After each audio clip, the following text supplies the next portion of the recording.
Introduction au livre de la Genèse. La rédaction de la Genèse a été achevée par Moïse dans le désert du Sinaï en 1513 avant notre ère. Né en 1593, Moïse a été prophète, guide, juge, historien et médiateur.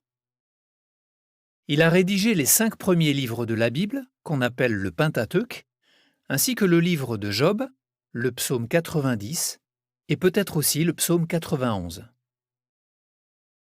Le terme Genèse signifie origine, naissance. La Genèse raconte l'origine de l'univers et explique comment Dieu a préparé la terre pour que les humains y vivent. Le récit parle aussi de la naissance de la nation d'Israël et de sa croissance en Égypte jusqu'à la mort de Joseph survenue en 1657 avant notre ère. La Genèse contient 50 chapitres. Les chapitres 1 et 2 expliquent dans les grandes lignes comment Dieu, au cours de 6 périodes appelées jours, a préparé la terre pour les humains, puis a créé le premier homme et la première femme, Adam et Ève. Ils devaient remplir la terre et la soumettre, et ils avaient la perspective de vivre pour toujours. Dans le chapitre 3, un serpent incite Ève à désobéir à Dieu. Adam la suit dans sa désobéissance et fait ainsi entrer le péché et la mort dans la famille humaine. Dans le chapitre 6, des anges mauvais prennent une forme humaine et de leur union avec des femmes naît une descendance hybride qu'on appelle les Nephilim. La méchanceté prend une telle ampleur que Dieu décide d'en finir avec tous les humains en faisant venir un déluge. Cependant, comme Noé a son approbation, Dieu lui demande de construire une arche pour sauver sa famille ainsi que les différentes espèces animales.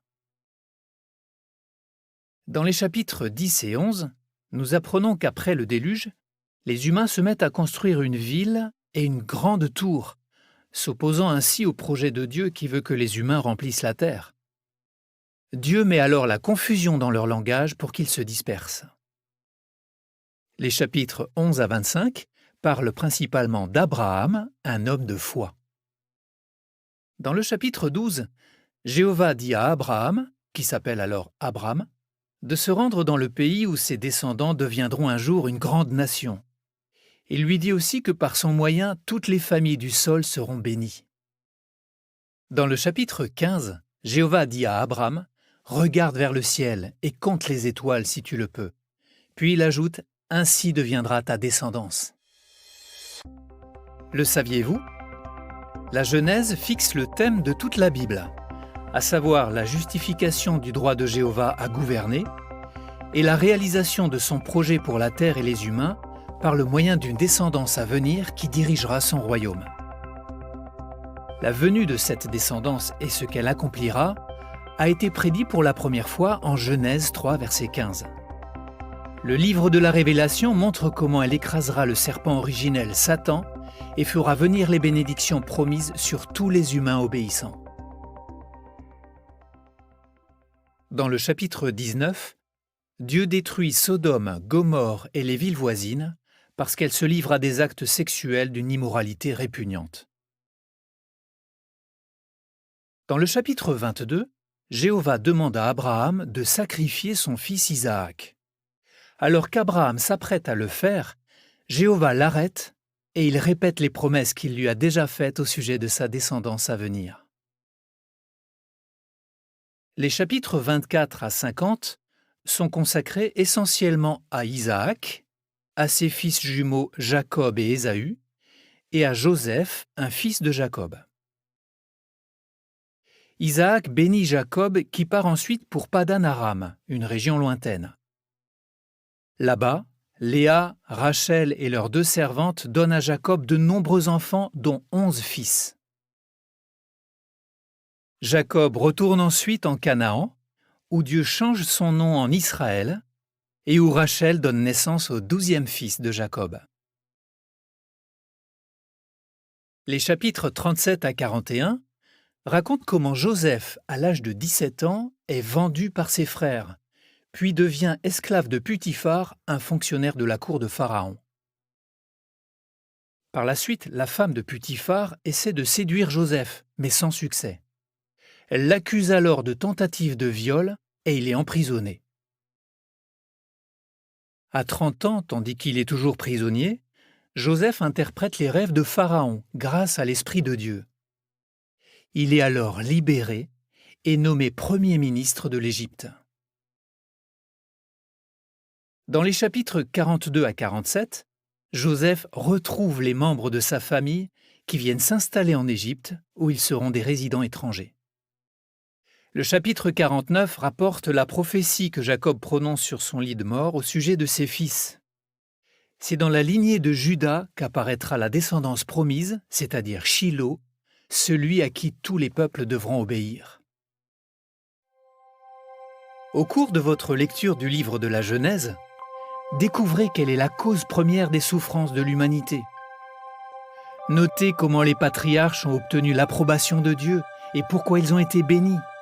Et voyez comment les promesses de Jéhovah à ces hommes de foi annoncent la venue de Jésus-Christ, le roi du royaume de Dieu.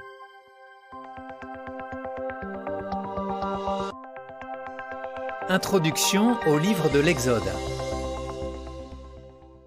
Moïse a rédigé l'Exode dans le désert du Sinaï en 1512 avant notre ère, un an après que les Israélites ont quitté l'Égypte. Ce livre couvre une période de 145 ans, depuis la mort de Joseph en 1657 avant notre ère, jusqu'à la fabrication du tabernacle en 1512 avant notre ère. L'Exode rapporte comment Jéhovah a libéré les Israélites de l'esclavage en Égypte, comment il a fait d'eux une nation, et les instructions qu'il leur a données sur la façon de lui rendre un culte. L'Exode contient 40 chapitres.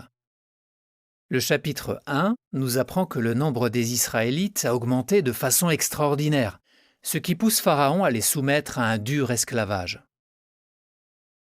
Les chapitres 2 à 4 racontent la naissance de Moïse, son adoption par la fille de Pharaon et sa fuite en Madian, après qu'il a tué un Égyptien qui maltraitait un Hébreu. Des années plus tard, Jéhovah confie à Moïse la mission de faire sortir Israël d'Égypte.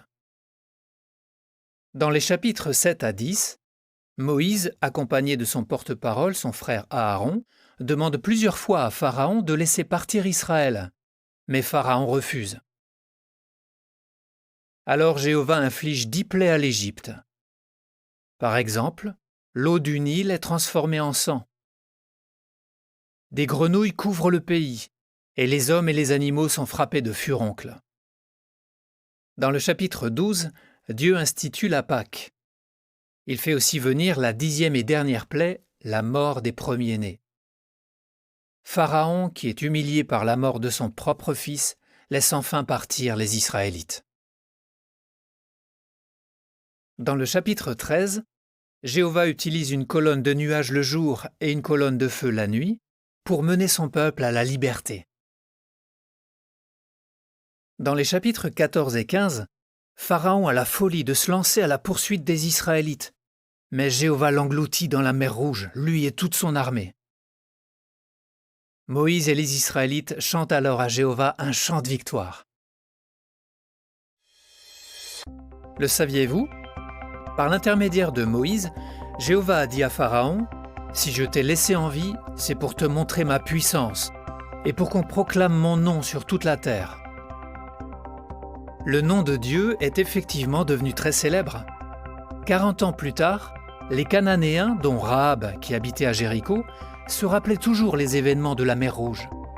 Plus important encore, la fin humiliante de Pharaon sert d'avertissement à tous ceux qui s'opposent à Jéhovah, notamment Satan. Dans le chapitre 16, Jéhovah donne aux Israélites la manne, qui deviendra leur principal aliment pendant la traversée du désert. Dans le chapitre 19, Moïse gravit le mont Sinaï. Là, Dieu promet que si les Israélites lui obéissent strictement, ils deviendront pour lui un royaume de prêtres et une nation sainte. Dans le chapitre 20, pendant que Dieu donne les 10 commandements à Moïse, le peuple entend le tonnerre et le son du cor, et il voit des éclairs et de la fumée qui s'élève du mont Sinaï.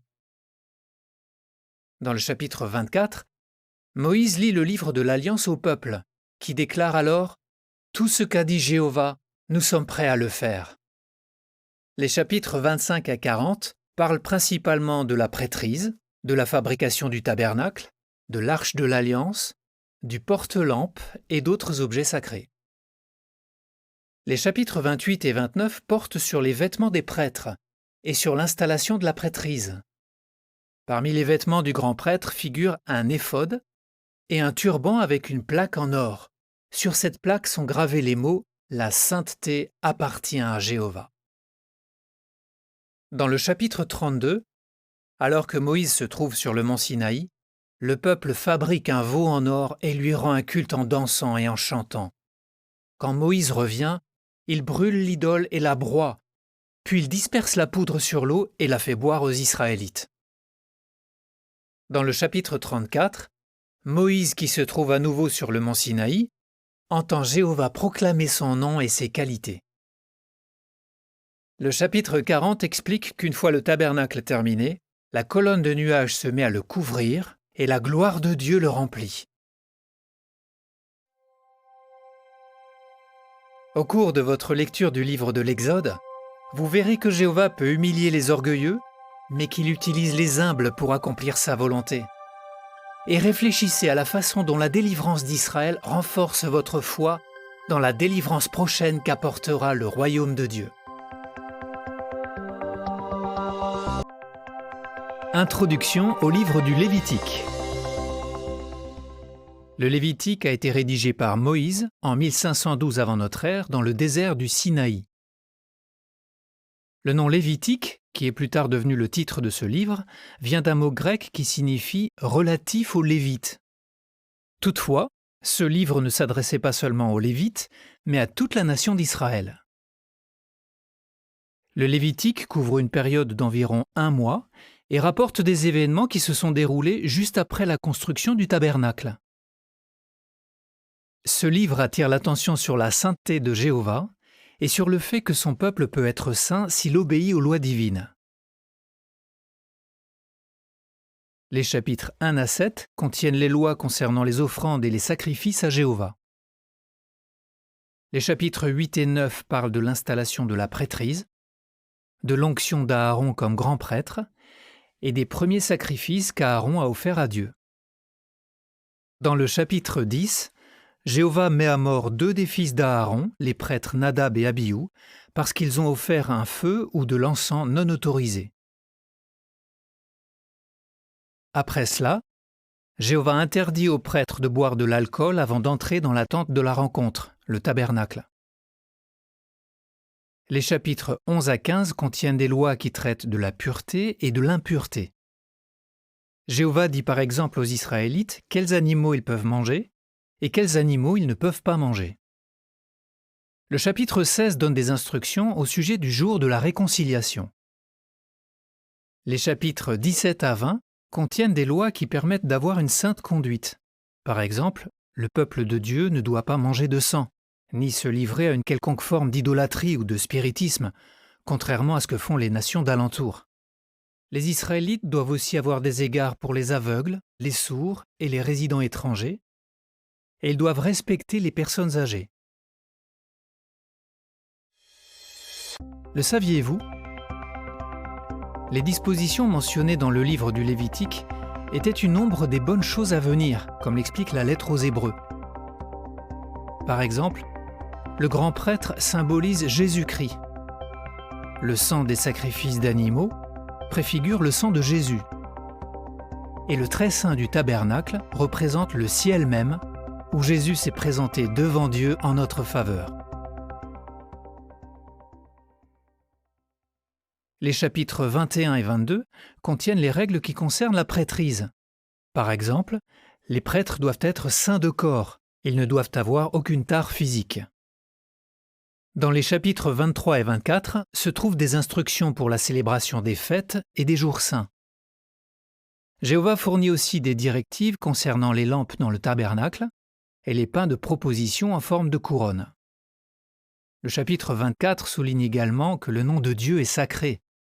Il raconte que sur l'ordre de Jéhovah, un homme qui avait maudit ce nom a été lapidé.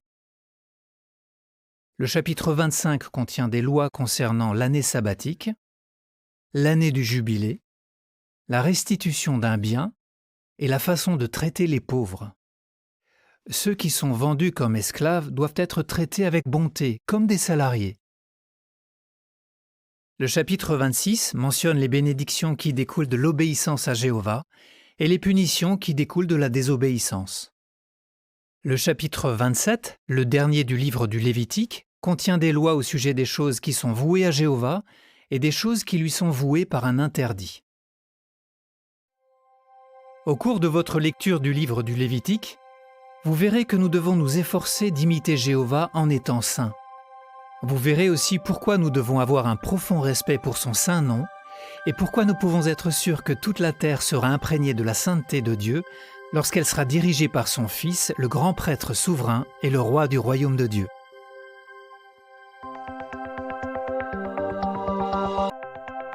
Introduction au livre des Nombres.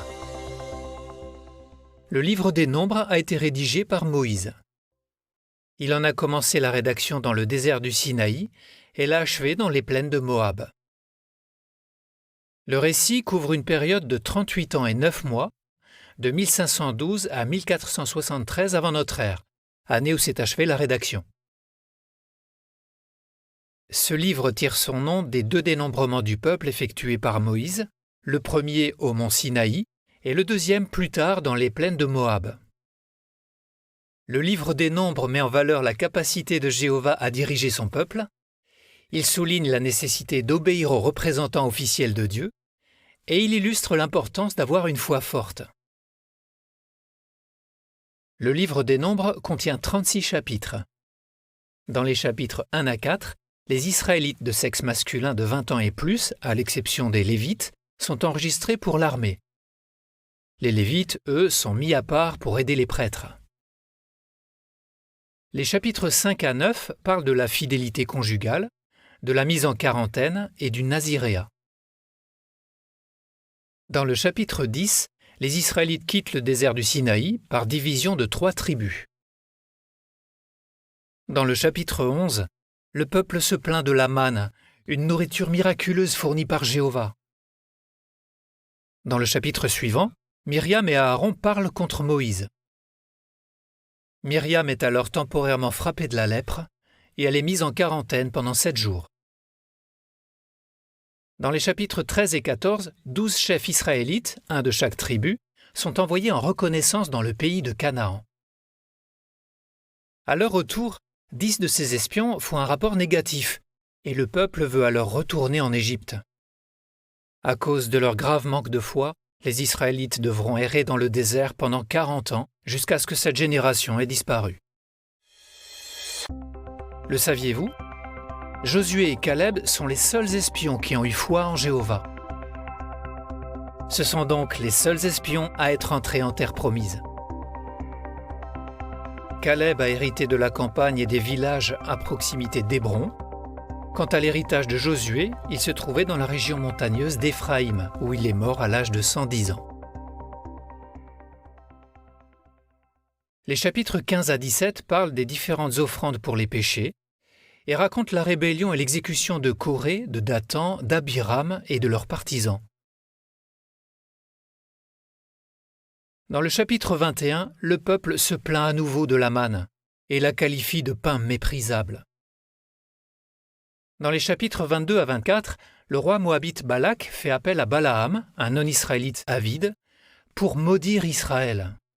Mais Jéhovah fait en sorte que Balaam prononce des bénédictions. Dans le chapitre 25, beaucoup parmi le peuple de Dieu commettent des actes sexuels immoraux avec des femmes moabites, ce qui les mène à l'idolâtrie. Dieu envoie alors un fléau qui fait mourir 24 000 Israélites. Dans le chapitre suivant, Moïse effectue le 2e recensement. Dans le chapitre 27, les filles de Zélophéad expliquent à Moïse qu'elles n'ont pas de frères qui puissent recevoir l'héritage familial. Jéhovah donne alors cette instruction: dans ce genre de situation, l'héritage peut revenir à une fille. Puis Dieu ordonne à Moïse de monter dans une montagne de la région des Abarim pour voir la terre promise. Comme Moïse va bientôt mourir, Jéhovah lui demande d'établir Josué comme chef pour qu'il guide Israël en Canaan. Dans les chapitres 31 à 36, alors que les Israélites s'apprêtent à traverser le Jourdain, Moïse reçoit des instructions supplémentaires, par exemple en rapport avec le partage du pays de Canaan. Au cours de votre lecture du livre des Nombres, réfléchissez à la façon dont Jéhovah a patiemment guidé son peuple, à l'importance d'obéir à ce qu'il a établi pour nous guider, et à la nécessité d'avoir une foi forte, tandis que nous nous approchons d'une terre promise bien plus belle, le monde nouveau gouverné par le royaume de Dieu. Introduction au livre du Deutéronome. Le Deutéronome a été rédigé par Moïse dans les plaines de Moab en 1473 avant notre ère, juste avant que les Israélites entrent en terre promise. Le nom Deutéronome signifie deuxième loi ou répétition de la loi. Mais ce livre est aussi une explication de la loi. Le Deutéronome exhorte les Israélites à aimer Jéhovah et à lui obéir dans le pays qu'il s'apprête à leur donner. Ce livre se compose principalement de 4 discours de Moïse, d'un chant qu'il a récité et d'une bénédiction qu'il a prononcée. Dans le premier discours, rapporté au chapitre 1 à 4, Moïse retrace l'histoire d'Israël après l'Exode et encourage les Israélites à se souvenir de ce que Jéhovah a fait pour eux. Par exemple, Moïse leur rappelle que Jéhovah a fait disparaître la génération qui, 40 ans plus tôt, en raison de son manque de foi et de sa lâcheté, avait eu peur des habitants de Canaan. Dans le deuxième discours, contenu dans les chapitres 5 à 26, Moïse exhorte le peuple à obéir aux commandements de Dieu, non par sens du devoir, mais parce qu'ils l'aiment de tout leur cœur, de toute leur âme et de toute leur force. Le saviez-vous ? Dans le monde antique, les étrangers n'avaient généralement aucun droit légal, et les veuves et les orphelins de père rencontraient de nombreuses difficultés. Mais en Israël, la loi de Jéhovah s'appliquait à tous et profitait à tous, y compris aux étrangers, aux veuves et aux orphelins de père. Jéhovah aime ces personnes et son peuple doit les aimer aussi. Au chapitre 7, Moïse dit aux Israélites que Jéhovah délogera les nations habitant la terre promise, qui sont plus peuplées et plus fortes qu'Israël.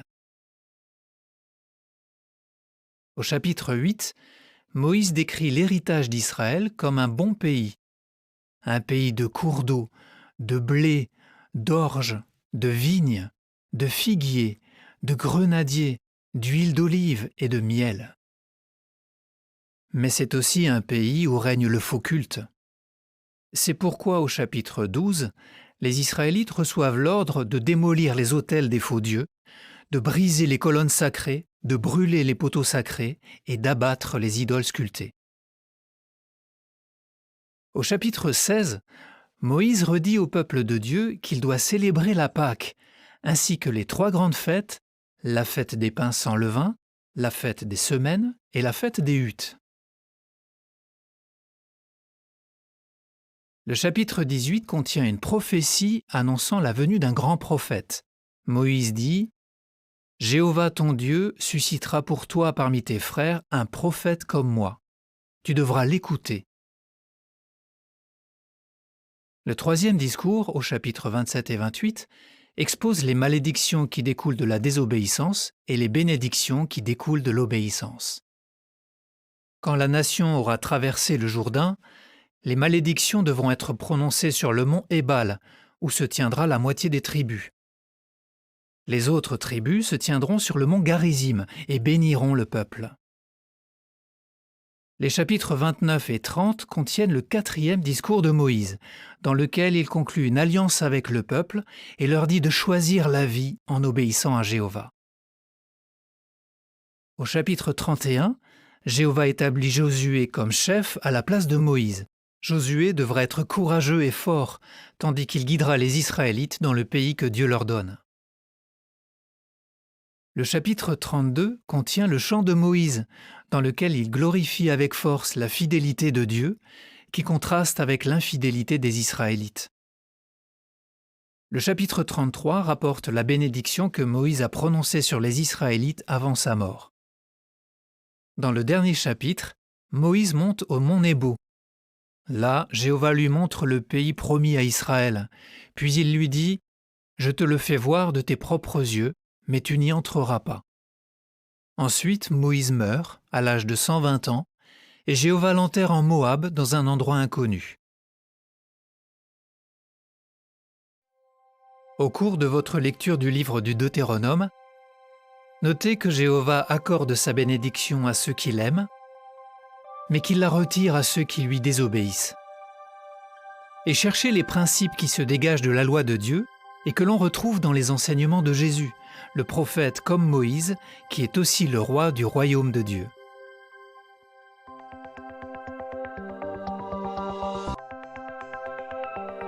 Introduction à Ezra. Ce livre a été écrit par Ezra, un prêtre de la lignée d'Aaron. Ezra était un homme de foi et un étudiant assidu des Écritures. De plus, étant prêtre, il avait la responsabilité d'enseigner la parole de Dieu aux autres. C'était aussi un copiste habile, dont le travail demandait d'être très méticuleux. Dans le livre qui porte son nom, Ezra reprend exactement là où il avait conclu le second livre des Chroniques. Son récit bien documenté se déroule après la captivité des Juifs à Babylone. Il a été écrit vers 460 avant notre ère, à Jérusalem. Le saviez-vous? À l'origine, les livres d'Ezra et de Néhémie ne faisaient qu'un seul rouleau. Plus tard, ce rouleau a été divisé et a donné les 2 livres qu'on retrouve aujourd'hui dans nos Bibles. Le livre d'Ezra contient 10 chapitres. Les chapitres 1 à 6 décrivent le retour d'un petit groupe de Juifs à Jérusalem. En 537 avant notre ère, ils rebâtissent l'autel et célèbrent la fête des huttes, ce qui met un terme aux 70 années de désolation. L'année suivante, les fondations du temple sont posées, et même si à cause de l'opposition, le travail est arrêté pendant un temps, la maison de Jéhovah est terminée en 515 avant notre ère. Les chapitres 7 à 10 nous amènent presque 50 ans plus tard, en 468 avant notre ère, alors qu'Ezra effectue un voyage dangereux vers Jérusalem. À son arrivée, Ezra est bouleversé d'apprendre que les Juifs ont commis des péchés graves. Il adresse alors une prière publique à Jéhovah, et des mesures sont prises pour que le peuple se rétablisse sur le plan spirituel. Au cours de votre lecture du livre d'Ezra, notez comment Jéhovah a tenu sa promesse de libérer son peuple de l'exil à Babylone et de restaurer le culte pur à Jérusalem. Ces événements sont importants car ils devaient mener à l'apparition du Messie. Introduction à Néhémie. Néhémie était un juif fidèle qui servait à la cour du roi de Perse, dans la ville de Suse. Il occupait une position de haut rang, il était échanson du roi Artaxerxès. Le livre de Néhémie a été écrit quelque temps après 443 avant notre ère, à Jérusalem. Le récit commence environ 12 ans après les événements rapportés par Ezra. Ce livre contient 13 chapitres qui couvrent la période allant de 456 avant notre ère à un certain temps après 443 avant notre ère.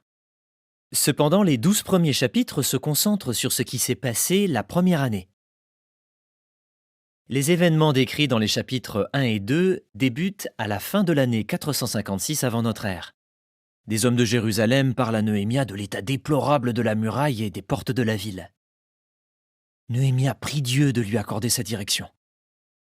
En réponse à cette prière, le roi de Perse le nomme gouverneur à Jérusalem et lui accorde l'autorisation de rebâtir la muraille.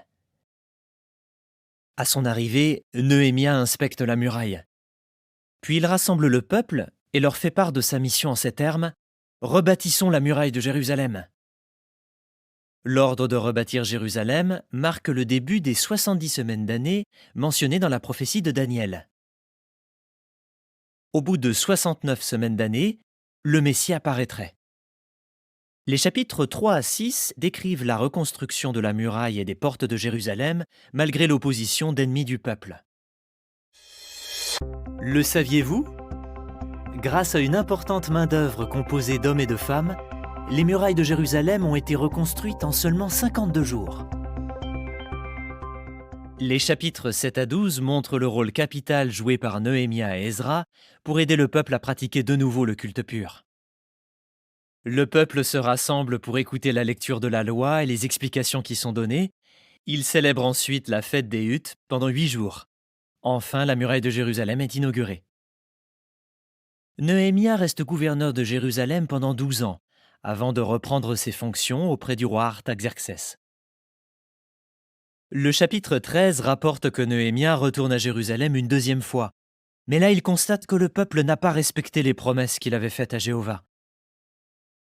Il prend alors des mesures énergiques pour remettre les choses en ordre.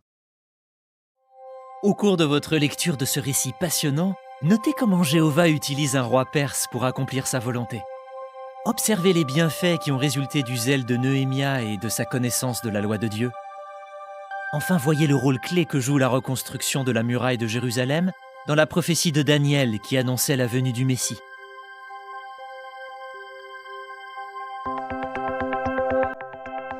Introduction à Esther.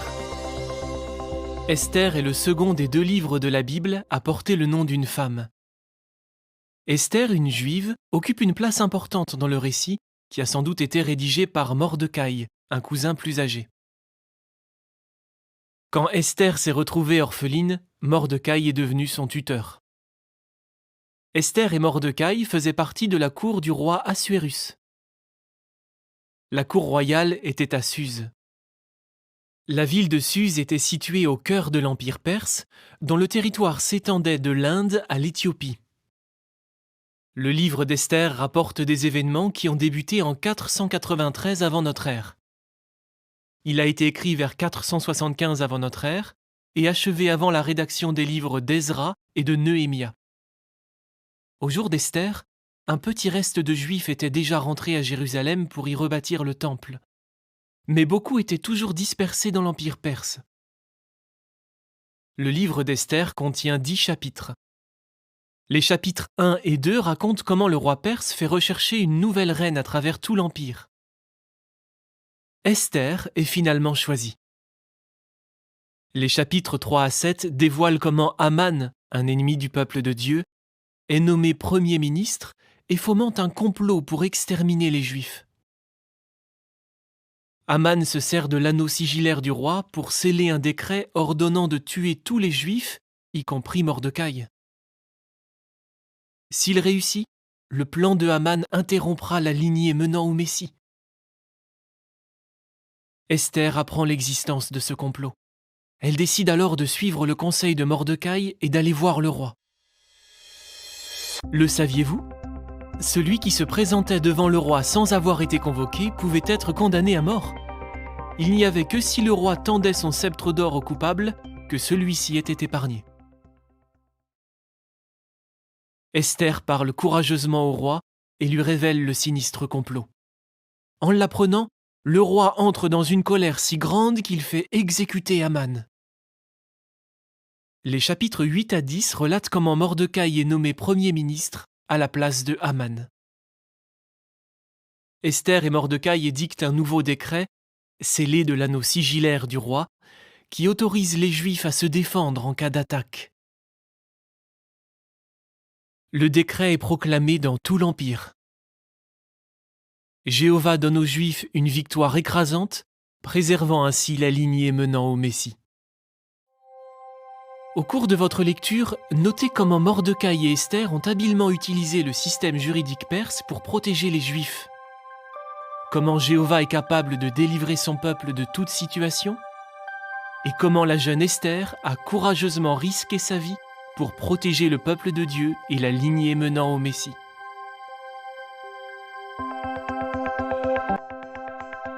Introduction à Job.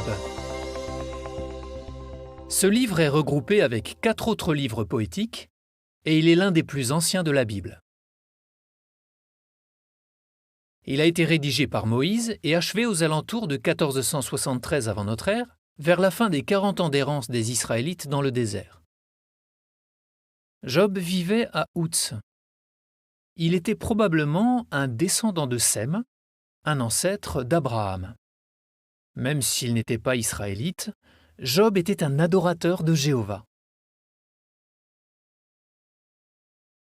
Job était très riche. Il avait de nombreux serviteurs et possédait des milliers de moutons, chameaux et autres bêtes. Sa femme et lui avaient 10 enfants, et c'était un homme très respecté par son entourage. Mais à la suite d'une série d'événements tragiques, il a tout perdu. À l'époque où Job a subi ces épreuves, Jéhovah a dit qu'il n'y avait personne comme Job sur la terre. C'est pourquoi nous pouvons situer l'histoire de Job après la mort du fidèle Joseph, mais avant que Moïse ne devienne guide sur Israël. Le livre de Job contient 42 chapitres. Les chapitres 1 et 2 révèlent des événements qui ont lieu dans les cieux. Satan défie Jéhovah en prétendant que Job ne restera pas fidèle face aux épreuves. Les chapitres 3 à 31 rapportent le long débat qui a lieu entre Job et ses 3 compagnons, Éliphaz, Bildad et Tsophar. Éliphaz tourne en ridicule l'intégrité de Job et insinue que l'homme n'est d'aucune utilité à Dieu. Bildad laisse entendre que les souffrances de Job sont une punition pour ses péchés. Avec dureté, Tsophar sous-entend que Job est méchant. Face à ces accusations, Job tente de se défendre, mais en le faisant, il tient des propos erronés sur Jéhovah.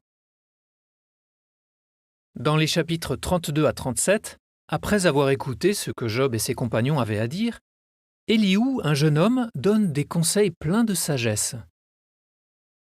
Puis dans les chapitres 38 à 41, Jéhovah s'adresse à Job du milieu d'une tempête de vent et corrige sa manière de penser à l'aide de questions de réflexion sur la création.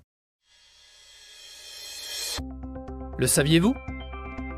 Le livre de Job dit de la terre qu'elle est suspendue sur rien. Un fait qui n'a été largement admis que des siècles plus tard. Dans le dernier chapitre, Dieu ordonne aux 3 compagnons de Job d'offrir un sacrifice et leur dit que Job va prier en leur faveur. Jéhovah rend ensuite à Job la santé, rétablit sa réputation, lui donne le double des richesses qu'il a perdues, lui accorde la joie d'avoir 7 autres fils et 3 autres filles, et lui permet de vivre encore 140 ans. Au cours de votre lecture, notez comment ce livre montre que Jéhovah n'est pas à l'origine des souffrances humaines. Comment les événements qui se sont déroulés dans les cieux nous aident à comprendre la question de la souveraineté universelle. Et en quoi l'issue des épreuves de Job nous donne un aperçu des bienfaits que le royaume apportera à ceux qui restent fidèles à Jéhovah. Introduction aux psaumes.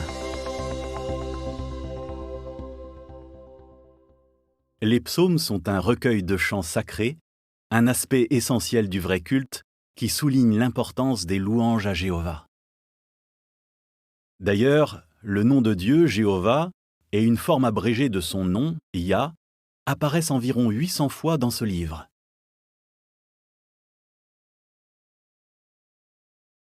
La rédaction du livre des psaumes s'est étalée sur environ 1000 ans. On pense que Moïse en a été le premier compositeur. Les psaumes ont été compilés après le retour à Jérusalem des Juifs exilés à Babylone, sans doute par le scribe Ezra.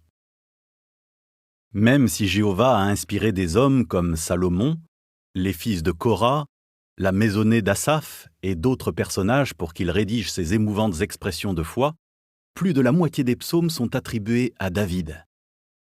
Les différents événements que David a vécus ont été source d'inspiration pour nombre de ces psaumes. Le titre ou suscription qui se trouve au début de nombreux psaumes nous renseigne sur le rédacteur et fournit d'autres informations sur le psaume. Ce livre contient 150 chapitres. C'est le livre le plus long de la Bible. Les psaumes sont compilés en 5 livres distincts ou volumes. Plusieurs thèmes sont développés dans ces chants poétiques. Arrêtons-nous sur 3 d'entre eux. Les louanges à Jéhovah sont un thème récurrent. Beaucoup de psaumes louent Jéhovah pour ses actes sauveurs, D'autres louent Jéhovah pour ses œuvres créatrices, comme le prodigieux corps humain ou encore la terre et la mer. Le psaume 83 présente Jéhovah comme le Très-Haut sur toute la terre. Un autre thème développé dans les psaumes est l'aide et la consolation que Jéhovah procure à ceux qu'il aime. Jéhovah est présenté comme celui qui entend la prière et comme un Père miséricordieux qui pardonne les pécheurs repentants. Le psaume 23 décrit Jéhovah comme un berger bienveillant qui guide, protège et prend soin de ses serviteurs. Les psaumes développent aussi le thème suivant: Jéhovah transformera la terre en paradis au moyen du royaume messianique. Ce royaume éliminera la méchanceté et établira la paix sur la terre. Certains psaumes sont regroupés ensemble. Par exemple, les psaumes 113 à 118 forment le groupe appelé les psaumes du Hallel. Le saviez-vous ? Jésus et ses disciples ont probablement chanté ces psaumes après le repas du Seigneur. Les psaumes 120 à 134 sont appelés « chants des montées ». Beaucoup pensent que ces psaumes étaient chantés par les Israélites qui se rendaient à Jérusalem pour assister aux 3 grandes fêtes annuelles. Les 5 derniers psaumes forment un groupe dans lequel chaque psaume commence et se termine par l'expression « louer Yah ».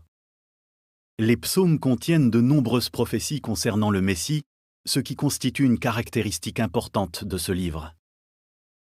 Jésus lui-même a déclaré: « Il fallait que s'accomplissent toutes les choses qui sont écrites à mon sujet dans les psaumes. » Au cours de votre lecture, notez comment ce livre défend la souveraineté de Jéhovah, comment Jéhovah aide et console ceux qu'il aime, et comment Jéhovah transformera la terre en paradis au moyen du royaume messianique.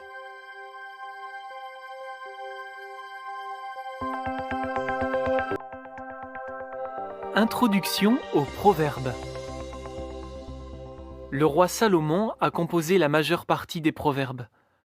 Salomon est devenu roi d'Israël en 1037 avant notre ère, et Jéhovah lui a donné une sagesse extraordinaire. La plus grande partie des Proverbes ou paroles de sagesse de Salomon ont été écrits durant son règne. Cependant, il semble que l'ensemble des Proverbes a été compilé en un seul livre aux alentours de 717 avant notre ère, à Jérusalem, avant la fin du règne du roi Hiskia. Le livre des Proverbes fournit des conseils venant de Dieu pour presque tous les aspects de la vie, des affaires commerciales aux questions familiales. Il nous prépare donc à vivre sous le royaume de Dieu. Le livre des Proverbes contient 31 chapitres et peut être divisé en 5 parties. Les 3 premières parties sont attribuées à Salomon. Les chapitres 1 à 9, qui constituent la première partie, contiennent de brefs discours qu'un père adresse à son fils pour le conseiller. Le père met en garde son fils contre les conséquences nuisibles qu'il y a à suivre de mauvais désirs, tout en soulignant les bienfaits qu'il y a à s'appuyer sur la sagesse de Dieu. La deuxième partie, appelée les Proverbes de Salomon, et la troisième partie, appelée les Proverbes de Salomon qu'ont transcrit les hommes de Hiskia, contiennent de courtes maximes qui incitent à la réflexion.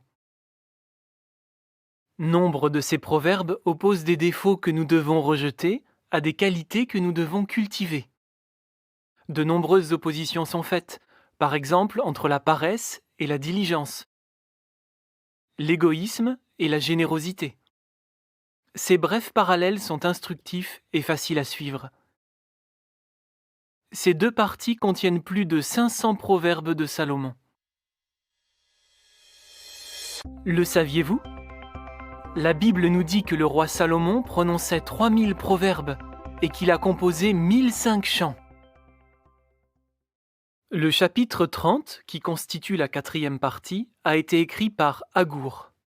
Agour fait des comparaisons par groupe de 4 pour nous aider à réfléchir sur la sagesse divine. Par exemple, 4 choses qui sont petites mais sages d'instinct.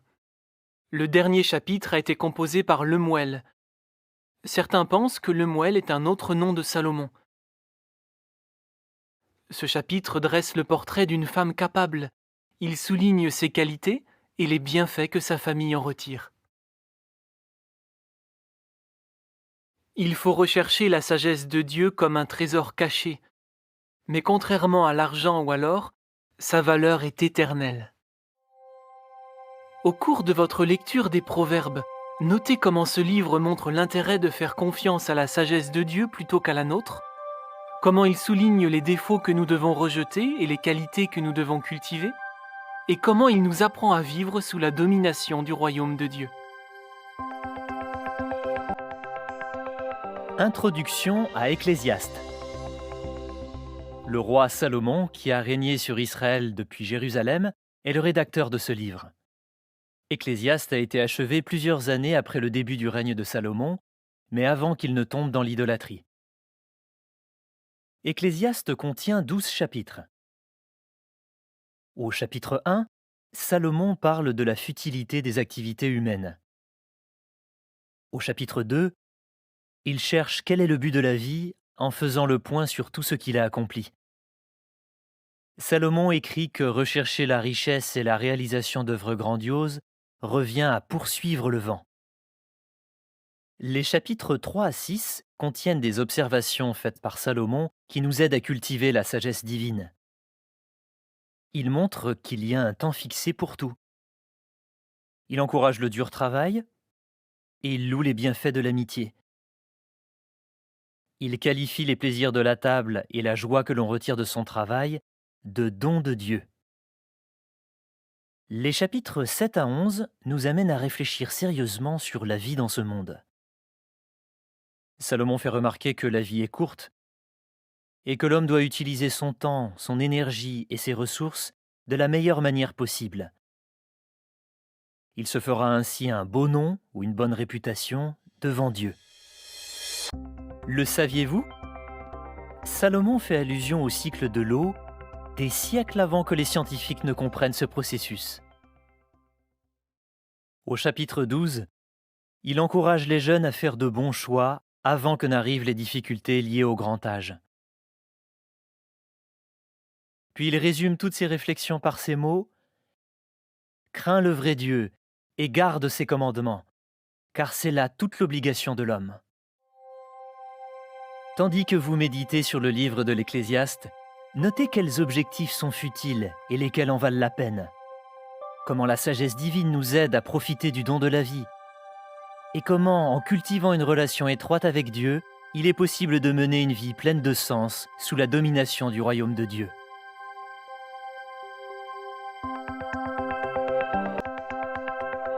Introduction au chant de Salomon, aussi connu sous le nom de Cantique des Cantiques. Le roi Salomon a écrit ce livre poétique à Jérusalem. Ce livre a été composé quelque temps après la construction du temple. De tous les chants composés par Salomon, celui-ci est considéré comme le plus beau. Le personnage principal est la jeune Shulamite. Les autres personnages de cette histoire sont les frères de la Shulamite, le berger, Salomon, les filles de Jérusalem ou les dames de la cour de Salomon, et les filles de Sion ou les femmes de Jérusalem. Ce chant se présente sous la forme d'une série de dialogues, dans lequel les interlocuteurs changent constamment. Même si les noms des interlocuteurs ne sont pas précisés, on peut les identifier grâce à ce qu'ils disent ou à ce qu'on leur dit. Le chant de Salomon contient 8 chapitres. Les chapitres 1 et 2 parlent d'événements qui se déroulent près de la ville de Shunem, aussi connue sous le nom de Shulem. La jeune Shulamite est amenée dans le camp de Salomon, mais elle résiste aux avances du roi et déclare qu'elle ne peut aimer que son cher berger. Le saviez-vous ? Shunem est la ville où est née Abishag, la femme qui soignait David, et aussi la ville où vivait la famille chez qui le prophète Élisha séjournait souvent. Les chapitres 3 à 8 décrivent des événements qui ont lieu à Jérusalem. Salomon retourne à sa cour et emmène la Shulamite avec lui pour essayer de l'impressionner. La Shulamite dit aux filles de Jérusalem, aux dames de la cour du roi, de ne pas réveiller en elles l'amour pour Salomon. Le berger suit la Shulamite jusqu'à Jérusalem et l'assure de son amour par des marques de tendresse.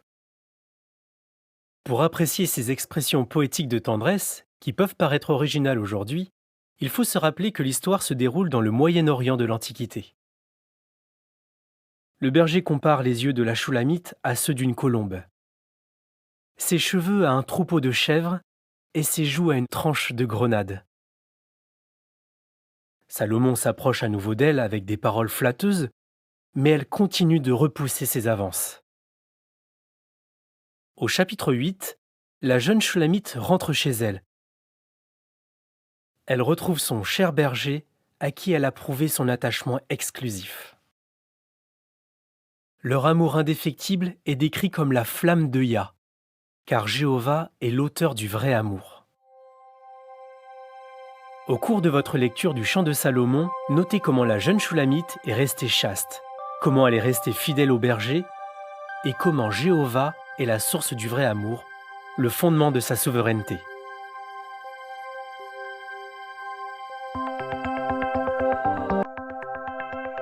Introduction à Isaïe. Isaïe était un prophète de Jéhovah. Il a écrit le livre qui porte son nom lorsqu'il se trouvait à Jérusalem, la capitale de Juda, le royaume des 2 tribus. Isaïe avait 2 fils, Shear-Yashub et Maher-Shalal-Ashbaz. La signification de leur nom se rapportait à des événements qui allaient toucher le royaume de Juda. Isaïe a prophétisé pendant au moins 46 ans, durant les règnes des rois de Juda Uzziya, Yotam, Ahaz et Hiskia. Il a terminé la rédaction de son livre quelque temps après 732 avant notre ère. Oshéa et Mika ont rédigé leurs prophéties à la même époque. Parmi les événements prédits par Isaïe, citons la chute d'Israël, le royaume du Nord, événement qui s'est produit du vivant d'Isaïe, la destruction de Jérusalem, qui a eu lieu plus de 100 ans plus tard, la chute de Babylone, qui s'est produite environ 200 ans après la mort d'Isaïe, et l'apparition du Messie, qui a eu lieu plus de 700 ans après la rédaction de la prophétie. Le saviez-vous ? La prophétie d'Isaïe sur la chute de Babylone fournissait des détails comme la façon dont la ville serait prise et même le nom de son conquérant, Cyrus. Le livre d'Isaïe contient 66 chapitres. Les 6 premiers chapitres sont principalement des avertissements au sujet du malheur qui allait s'abattre sur Jérusalem et Juda en raison des péchés commis par leurs habitants. Au chapitre 6, Isaïe répond à l'invitation de Jéhovah de devenir son messager et montre son état d'esprit volontaire en disant « Me voici, envoie-moi ». Les chapitres 7 à 12 parlent de la menace d'invasion par les armées coalisées de Syrie et d'Israël, le royaume du Nord constitué de 10 tribus. Mais en accomplissement de la prophétie d'Isaïe, la Syrie a vaincu ces 2 nations, mettant ainsi fin à la menace. Les chapitres 13 à 23 contiennent des déclarations contre Babylone et d'autres nations parce qu'elles ont traité cruellement le peuple de Dieu. Les chapitres 24 à 35 contiennent des messages de désolation et de rétablissement adressés au peuple de Jéhovah. Les habitants de Juda se sont montrés infidèles, notamment en cherchant protection auprès de la Syrie au lieu de se tourner vers Jéhovah. Les habitants d'Israël se sont eux tournés vers l'Égypte. Les chapitres 36 à 39 relatent des événements palpitants qui se sont produits durant le règne du roi Hiskia. Le roi d'Assyrie Sennachérib envahit Juda et menace de détruire Jérusalem si ses habitants ne se rendent pas. Hiskia prie Jéhovah pour qu'il les sauve. Jéhovah assure Hiskia que Jérusalem serait sauvée, puis délivre miraculeusement son peuple en envoyant un ange qui tue 185 000 soldats assyriens en une seule nuit. Malgré cette délivrance, les péchés de Juda mèneront finalement à la destruction de Jérusalem et à l'exil des Juifs à Babylone. Dans les chapitres 40 à 66, Jéhovah réconforte ses serviteurs et promet de rétablir le culte pur à Jérusalem après leur retour d'exil. Vous remarquerez que la prophétie d'Isaïe met souvent l'accent sur le royaume de Dieu qui est dirigé par le Messie et qui rétablit le vrai culte pour toujours. La prophétie d'Isaïe fournissait de nombreux détails sur le Messie. Par exemple, il naîtrait d'une vierge, serait un descendant de David, vivrait en Galilée et guérirait les malades. Jésus-Christ et ses apôtres ont cité la prophétie d'Isaïe, plus souvent que n'importe quelle autre prophétie, dans le but d'identifier clairement le Messie. Jésus a même lu Isaïe 61, versets 1 et 2 dans la synagogue de Nazareth et appliqué ces paroles à lui-même. Au cours de votre lecture du livre d'Isaïe, notez comment les jugements prophétiques de Jéhovah se sont toujours réalisés, comment Jéhovah procure le salut à ceux qui placent sa confiance en lui, et comment le règne du Messie établira éternellement la paix sur terre.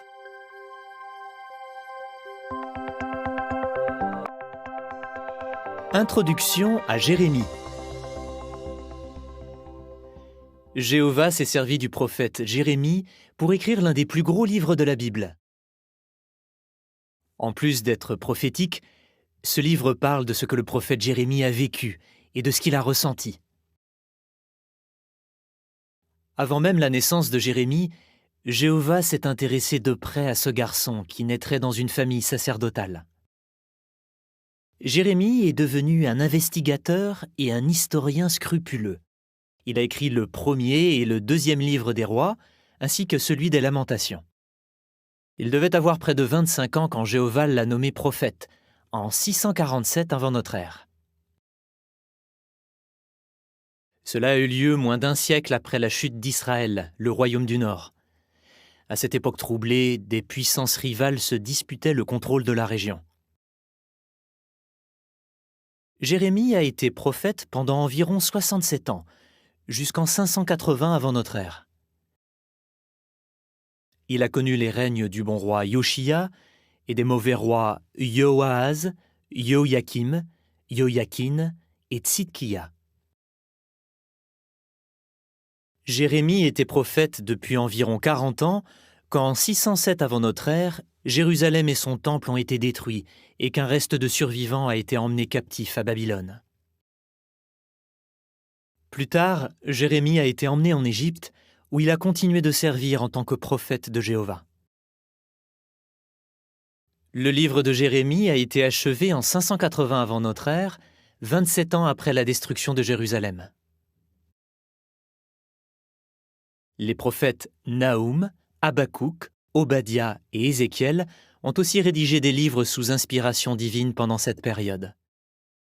Le prophète Daniel a également été contemporain de Jérémie, mais il n'a pas fini la rédaction de son livre avant 536 avant notre ère. Le livre de Jérémie contient 52 chapitres. Les événements qu'il décrit ne sont pas rapportés dans l'ordre chronologique, mais par thème. Dans le premier chapitre, Jéhovah nomme Jérémie prophète et le charge de transmettre un message de jugement et un message d'espoir. Dans les chapitres 2 à 24, Jéhovah condamne les habitants de Jérusalem pour leurs mauvaises actions, comme l'idolâtrie et la violence. Sur l'ordre de Jéhovah, Jérémie brise un flacon en terre cuite pour montrer que Dieu punirait la nation pour sa mauvaise conduite. Les chapitres 29 à 34 renferment des paroles de consolation pour les exilés juifs fidèles. Jérémie répète la promesse de Jéhovah. Jéhovah fera revenir les Juifs à Jérusalem et réalisera son alliance avec David pour un royaume éternel qui apportera la justice sur toute la terre. Le saviez-vous ? Le prophète Daniel a compris grâce au livre de Jérémie que Jérusalem resterait dévastée pendant 70 ans et que le peuple de Dieu était sur le point d'être libéré. De nombreux chapitres parlent de la façon dont Jérémie a courageusement proclamé le message de Jéhovah face à une persécution acharnée. Au chapitre 36, Jérémie dicte à son secrétaire, Baruch, les paroles de Jéhovah contre son peuple et contre toutes les nations. Quand il entend le message qui lui est lu, le roi Joachim coupe le rouleau et le jette dans le feu. Mais Jéhovah demande à Jérémie de le réécrire. Le chapitre 38 raconte que le roi Tzidkia livre Jérémie à ses ennemis, qui jettent ensuite le prophète dans une citerne de boue. Plus tard, il est délivré par Ebed-Mélec, un fidèle adorateur de Jéhovah. Le livre de Jérémie contient des condamnations virulentes contre de nombreuses nations, telles que l'Égypte, la Philistie, Moab, Ammon, Édom et Babylone. Ces nations ont été condamnées pour s'être opposées au peuple de Dieu. Parmi les faits historiques que Jérémie a rapportés, citons les derniers jours de Jérusalem, la destruction de cette ville par Babylone et les événements qui ont suivi cette destruction. Au cours de votre examen du livre de Jérémie, notez comment Jéhovah a condamné les méchants tout en donnant un espoir aux fidèles. Comment Jérémie a fidèlement accompli sa mission malgré les épreuves. Et comment Jéhovah a promis d'instaurer un royaume qui apportera la justice sur toute la terre.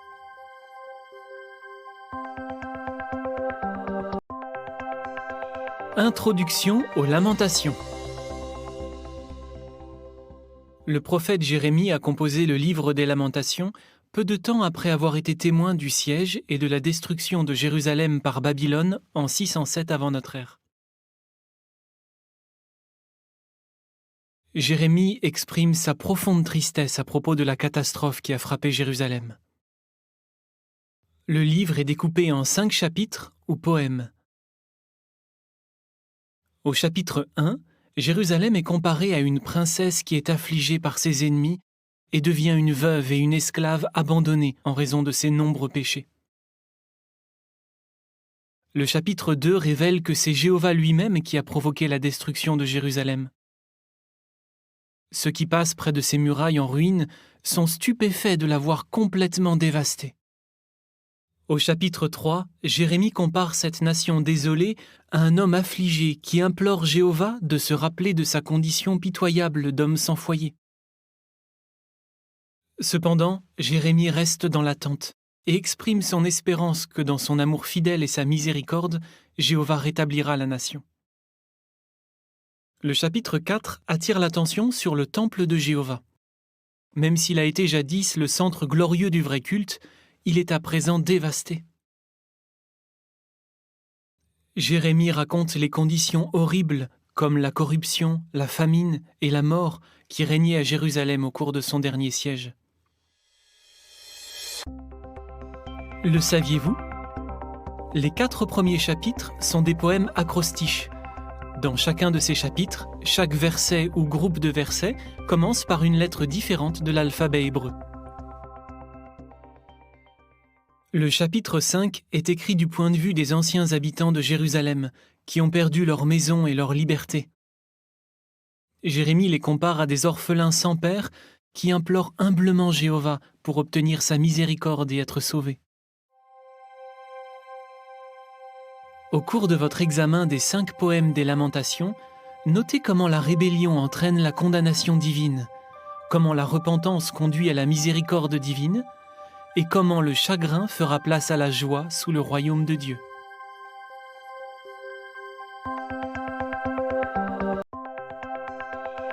Introduction à Ézéchiel. Ézéchiel était le fils d'un prêtre et a servi Jéhovah en qualité de prophète. Il a vécu en Juda jusqu'en 617 avant notre ère, année où le roi de Juda, Joachim, a été forcé de se rendre aux Babyloniens. Ézéchiel faisait partie des exilés juifs que le roi Nebuchadnezzar a emmenés captifs à Babylone à cette époque. En 613 avant notre ère, Jéhovah a confié à Ézéchiel la mission de prophétiser aux Juifs exilés qui vivaient en captivité à Babylone. Ézéchiel a fidèlement accompli sa mission qui a duré au moins 22 ans. Il a achevé son livre vers 591 avant notre ère. Ézéchiel a été prophète en même temps qu'Obadiah et Jérémie, qui étaient en Juda, et que Daniel, qui était à Babylone. La sanctification du nom de Jéhovah est mise en évidence d'un bout à l'autre du livre d'Ézéchiel. L'expression « Souverain Seigneur Jéhovah » y apparaît 217 fois. Le livre d'Ézéchiel contient 48 chapitres. Dans les chapitres 1 à 3, nous découvrons les visions impressionnantes qu'Ézéchiel reçoit près du fleuve Kebar. Lors d'une grosse tempête, Ézéchiel voit 4 créatures vivantes majestueuses, des chérubins. Chacune d'elles a 4 visages, un visage d'homme, de lion, de taureau et d'aigle. Ces visages représentent des attributs de Jéhovah. Ézéchiel est impressionné par une vision de la partie céleste de l'organisation de Jéhovah, représentée par un char céleste dirigé par l'Esprit de Dieu. Les chapitres 4 à 24 contiennent les jugements de Jéhovah contre Jérusalem et ses habitants rebelles et idolâtres. Ézéchiel a souvent transmis les prophéties de Jéhovah au moyen d'actions symboliques. Par exemple, Jéhovah a demandé à Ézéchiel de graver une esquisse de Jérusalem sur une brique, puis de mettre en scène une parodie de siège. En signe du siège à venir, il s'est couché sur le côté pendant 430 jours. Dans les chapitres 25 à 32, Jéhovah dirige son attention sur les nations voisines. Elles reçoivent un jugement de condamnation parce qu'elles s'opposent à son peuple. Par le moyen d'Ézéchiel, Jéhovah prédit la destruction de la ville de Tyr et la mort de son roi. Le saviez-vous? La prophétie contre Tyr s'est accomplie en 2 temps. Nebuchadnezzar a d'abord détruit la partie continentale de la ville.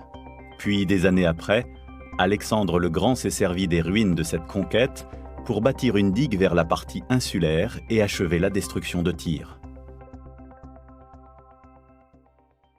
Les chapitres 33 à 48 contiennent un message d'espoir et annoncent le rétablissement du culte pur. Dans les chapitres 40 à 48, Jéhovah donne à Ézéchiel la vision d'un temple. Cette vision du temple souligne les normes élevées de Jéhovah pour le culte pur. Au cours de votre examen de ce livre prophétique, notez les qualités admirables de Jéhovah, l'obéissance inébranlable d'Ézéchiel aux instructions divines et la promesse de Jéhovah d'unir toute l'humanité dans le culte pur au moyen de son royaume.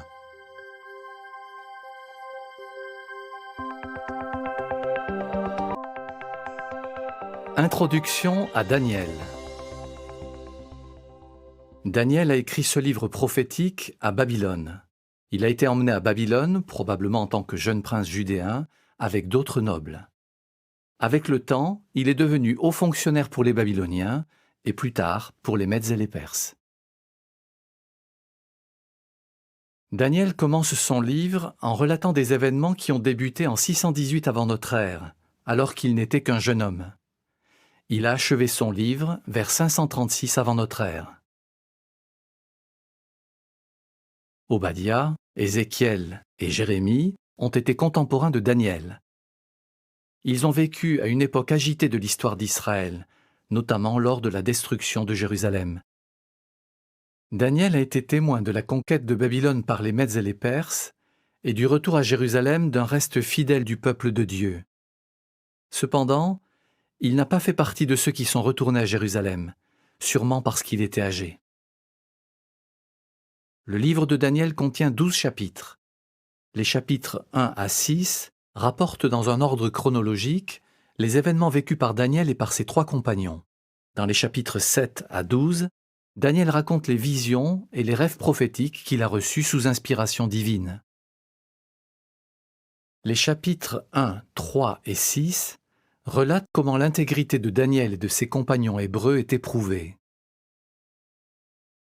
Alors qu'ils sont jeunes, ils refusent de consommer des aliments et des boissons qui les rendraient impurs aux yeux de Dieu.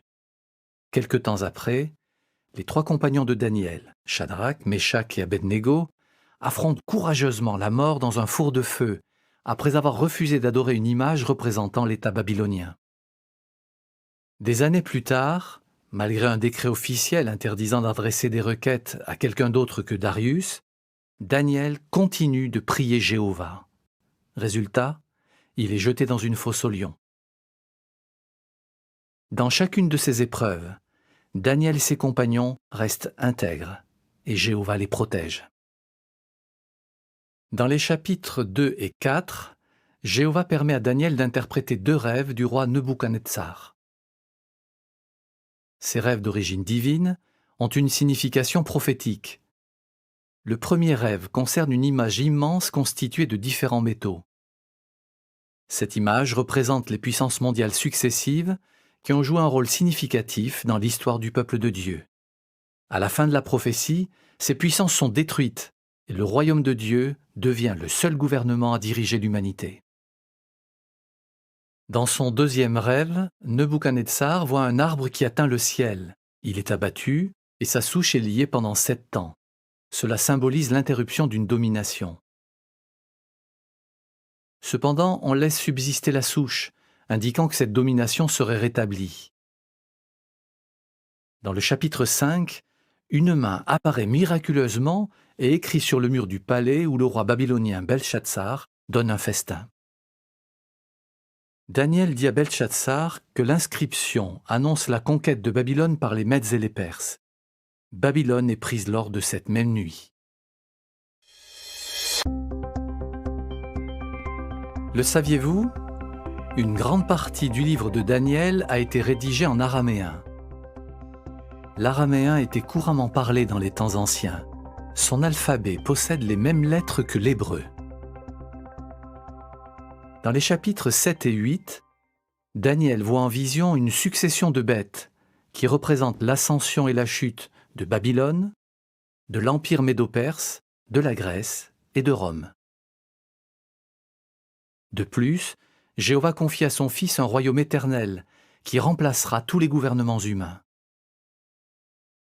Le chapitre 9 rapporte qu'en étudiant la parole écrite de Dieu, Daniel discerne que la libération des Juifs de leur captivité est imminente. Ensuite, alors que Daniel est en train de prier, un ange lui apparaît et lui révèle des informations concernant le Messie. Dans les chapitres 10 à 12, un ange rend de nouveau visite à Daniel, l'encourage et lui donne une autre vision de l'avenir. Une grande partie de cette prophétie décrit un conflit entre 2 rois engagés dans une lutte pour la suprématie. La réalisation de cette prophétie se poursuivrait jusqu'à la période finale des jours. L'ange donne la garantie à Daniel que Dieu l'approuve et que, même s'il va bientôt s'endormir dans la mort, il sera ressuscité à la fin des jours. Au cours de votre lecture, notez la grande valeur que Jéhovah accorde à la fidélité de Daniel. Comment Jéhovah fait agir des rois et des royaumes dans le sens de son projet. Et comment Jéhovah confie à son Fils un royaume éternel qui remplacera tous les gouvernements humains.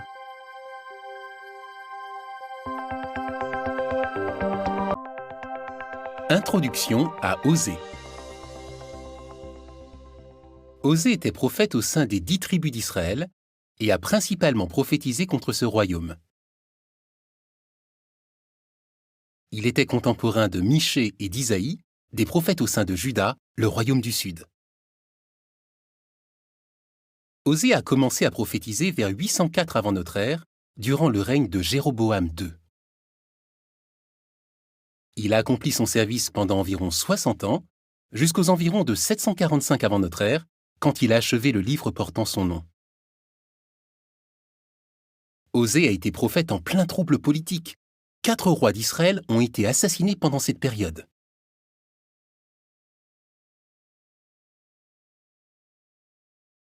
Le livre d'Osée contient 14 chapitres. Dans les chapitres 1 à 3, la vie de famille d'Osée est utilisée pour illustrer la façon d'agir de Jéhovah envers Israël.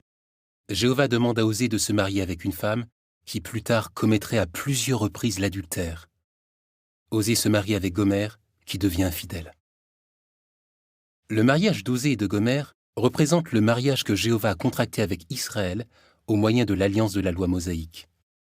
La conduite infidèle de Gomer illustre la façon dont Israël a trahi Jéhovah en adorant des faux dieux et en formant des alliances politiques avec des nations païennes. Le chapitre 3 contient les instructions que Jéhovah a données à Osée pour qu'il reprenne sa femme infidèle. Cela symbolise la volonté de Jéhovah de se montrer miséricordieux envers les Israélites, à condition qu'ils se repentent de leur idolâtrie et lui obéissent.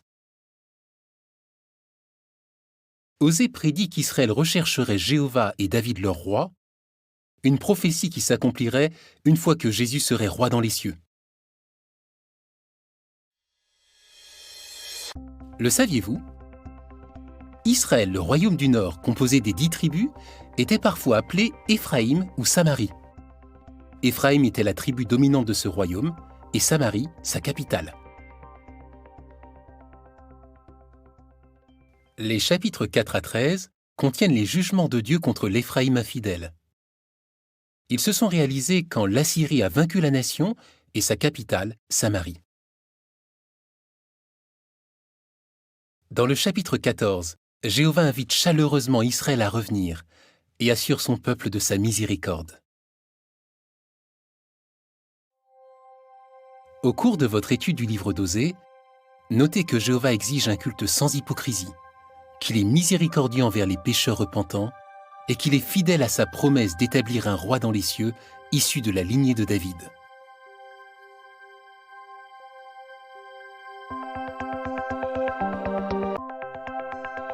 Introduction à Joël.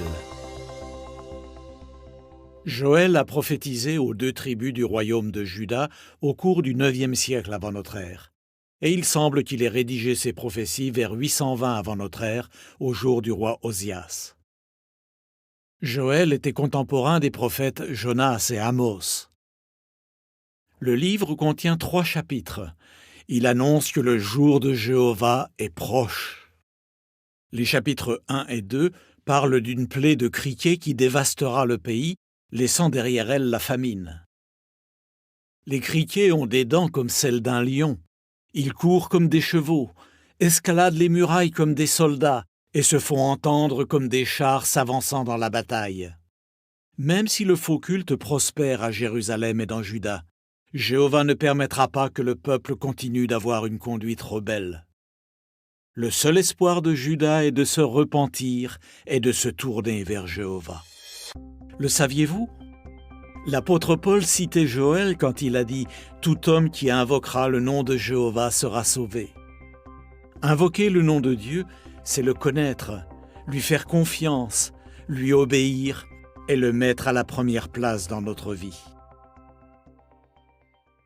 Au chapitre 3, les nations doivent rendre des comptes pour la façon dont elles ont traité le peuple de Dieu. Elles seront écrasées comme du raisin dans un pressoir. Ensuite, Jéhovah promet d'apporter, grâce au royaume, des bienfaits physiques et spirituels. Au ciel et sur terre, tous seront unis dans le culte pur. Au cours de votre étude du livre de Joël, notez le sort réservé à ceux qui deviennent ennemis de Dieu, l'issue favorable réservée à ceux qui se repentent et se tournent vers lui, et comment la prophétie de Joël se réalise à travers la proclamation du royaume de Dieu.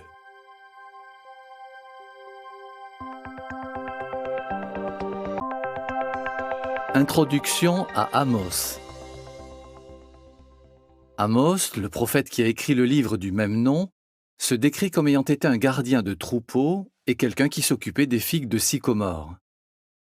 Amos est originaire de la ville judéenne de Tekoa, située au sud de Jérusalem. Jéhovah envoie Amos en Israël, le royaume du Nord, pour prophétiser principalement contre ce royaume. Amos prophétise pendant une période située entre 829 et 804 avant notre ère, au cours du règne de Jéroboam II. Amos met par écrit sa prophétie vers 804 avant notre ère, après son retour en Juda. Il est contemporain des prophètes Jonas, Joël et Osée. Le livre d'Amos est composé de 9 chapitres. Le chapitre 1 contient des messages de condamnation contre plusieurs nations voisines. Le chapitre 2 rapporte des déclarations contre Moab, Juda et Israël, le royaume du Nord formé de 10 tribus. Les chapitres 3 à 6 contiennent un message de condamnation contre Israël, qui pratique la fausse religion et rejette la discipline avec obstination. Israël a adopté un mode de vie avide et matérialiste. Les femmes qui aiment le luxe poussent leurs maris à escroquer le pauvre et le petit. Les chapitres 7 et 8 présente une série de visions impressionnantes. Amos voit un essaim de criquets impossible à stopper, puis un feu destructeur. Ensuite, un fil à plomb illustre à quel point Israël s'est écarté des exigences de Jéhovah. Enfin, une corbeille de fruits d'été indique que la fin d'Israël est proche. Le saviez-vous? Lors d'une réunion du Collège central du 1er siècle, Jacques, le demi-frère de Jésus, a cité le livre d'Amos pour montrer que Jéhovah rassemblerait des héritiers du royaume, choisis tant parmi les Juifs que parmi les gentils. Le chapitre 9 contient la promesse de Jéhovah de relever la hutte de David, c'est-à-dire la lignée royale menant au royaume messianique. Tout en lisant le livre d'Amos, remarquez que Jéhovah se sert de personnes humbles pour accomplir une œuvre importante. Notez que ceux qui mettent leur confiance dans les biens matériels et ne tiennent pas compte de Dieu connaîtront une triste fin, et voyez de quelle façon Jéhovah prédit l'établissement du royaume messianique.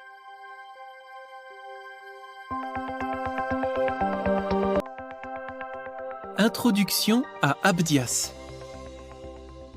Abdias était un prophète de Jéhovah. Il a mis par écrit sa prophétie vers 607 avant notre ère, après la destruction de Jérusalem par les Babyloniens. Abdias était contemporain de Jérémie, de Daniel et d'Ézéchiel. Le livre d'Abdias est le livre le plus court des Écritures hébraïques. Il ne contient qu'un chapitre. Abdias transmet un message de jugement contre la nation d'Édom.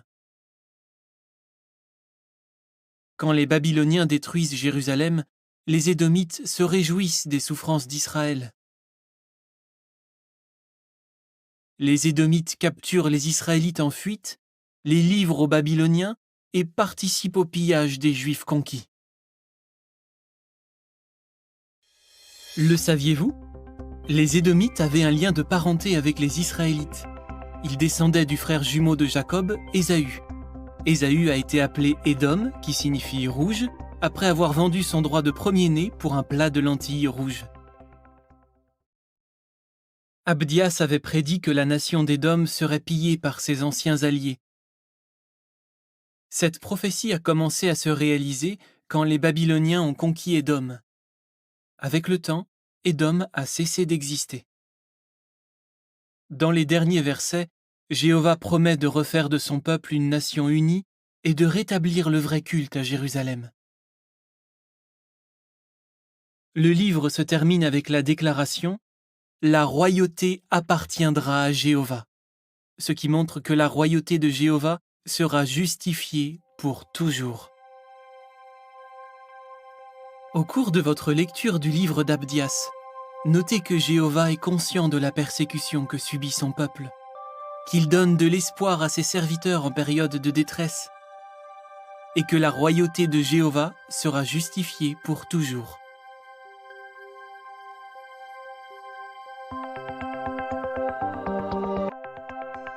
Introduction à Jonas. Jéhovah a chargé le prophète Jonas de proclamer un message d'avertissement à la ville assyrienne de Ninive. Jonas a prophétisé durant le règne du roi d'Israël, Jéroboam II. Il a écrit le livre qui porte son nom vers 844 avant notre ère. C'était environ 100 ans avant que l'Assyrie n'emmène Israël en exil, et environ 200 ans avant que Naoum ne prédise la destruction de Ninive. Jonas a été contemporain d'Amos, qui a lui aussi prophétisé en Israël, le royaume du Nord, et de Joël, qui a prophétisé en Juda. Le livre de Jonas contient 4 chapitres. Dans les chapitres 1 et 2, nous apprenons que Jéhovah confie à Jonas la mission d'aller à Ninive. Se sentant accablé, Jonas se dérobe à sa mission et s'embarque sur un navire en partance pour Tarsis. Jéhovah provoque alors une violente tempête. Jonas sait que la tempête a lieu à cause de lui, et il dit aux marins de le jeter par-dessus bord. Quand les marins font ce qu'il dit, la tempête s'apaise. Jéhovah envoie un énorme poisson avaler Jonas. De l'intérieur du ventre du poisson, Jonas prie Jéhovah et sa prière est entendue. Alors, sur l'ordre de Jéhovah, le poisson vomit Jonas sur la terre ferme. Le saviez-vous? Jésus a prédit qu'il mourrait et qu'il serait ressuscité le 3e jour. Il en a parlé comme du signe du prophète Jonas, faisant ainsi allusion à la délivrance de Jonas de l'énorme poisson. Le chapitre 3 raconte comment Jonas s'acquitte de sa mission. Il proclame le message selon lequel Ninive sera bientôt détruite. Mais à la grande surprise de Jonas, les Ninivites se repentent, et dans sa miséricorde, Jéhovah les épargne. Le chapitre 4 révèle qu'au lieu de se réjouir de la repentance des Ninivites, Jonas se met en colère. Il se construit un abri en dehors de la ville pour voir ce qui va se passer. Jéhovah se sert d'une plante, une courge, et d'un ver pour enseigner à Jonas une précieuse leçon d'amour fidèle et de miséricorde. Au cours de votre lecture du livre de Jonas, notez comment Jonas accepte la correction et s'acquitte de sa mission. Comment Jéhovah fait preuve d'amour fidèle et de miséricorde envers les Ninivites repentants. Et pensez à la façon dont Jésus s'est servi de l'histoire de Jonas pour prédire sa mort et sa résurrection qui rendent possible la vie éternelle sous le royaume de Dieu.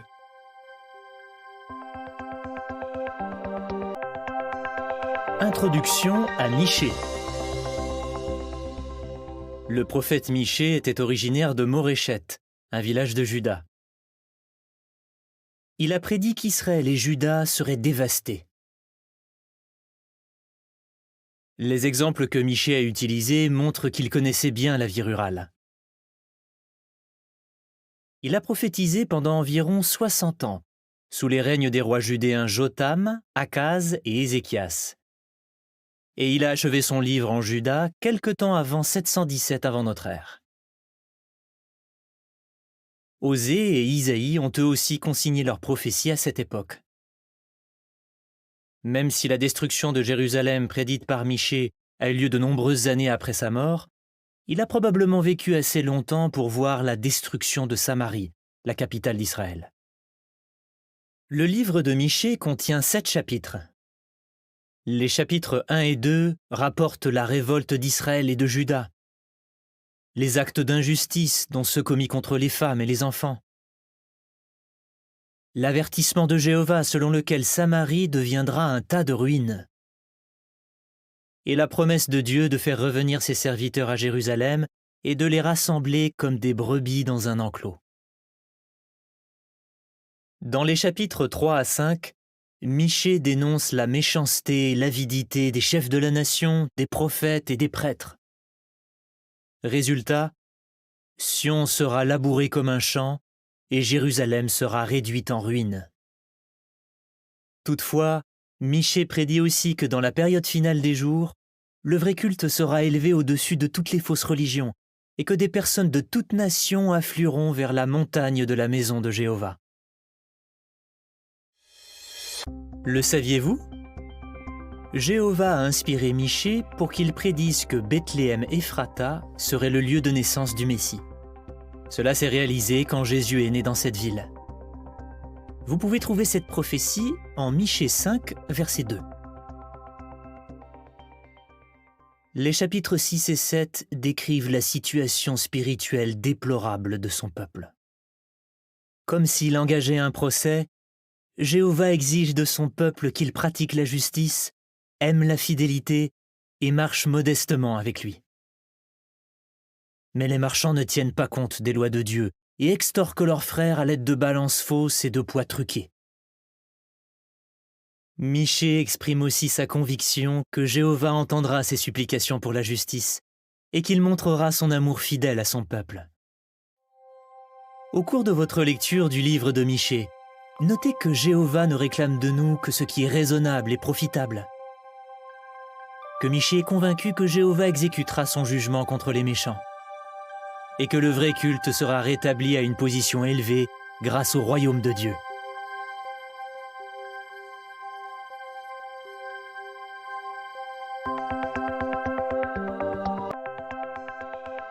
Introduction à Naoum.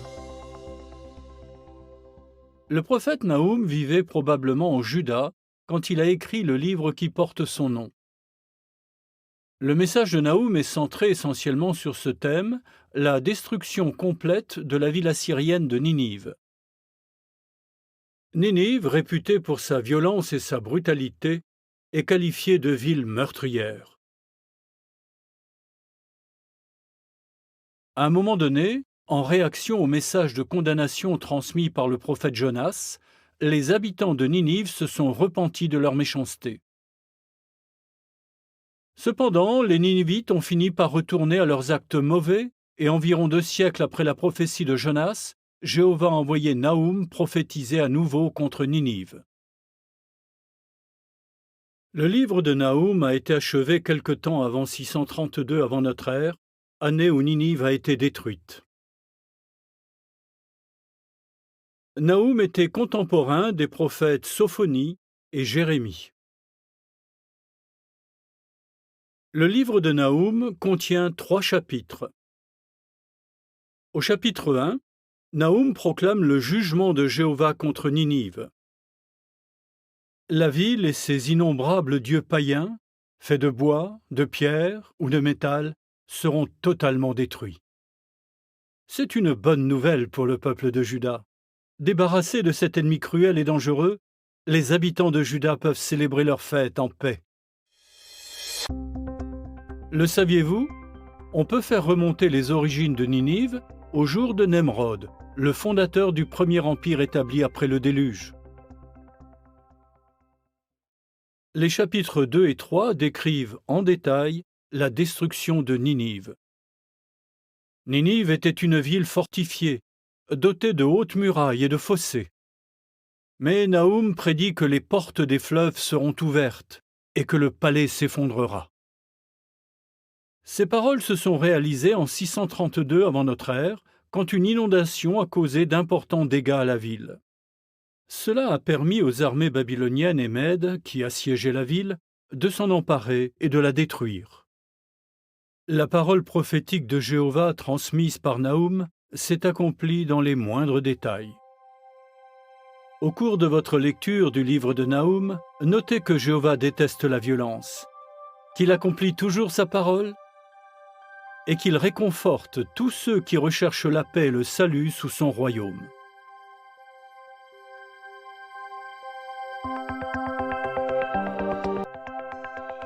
Introduction à Habacuc.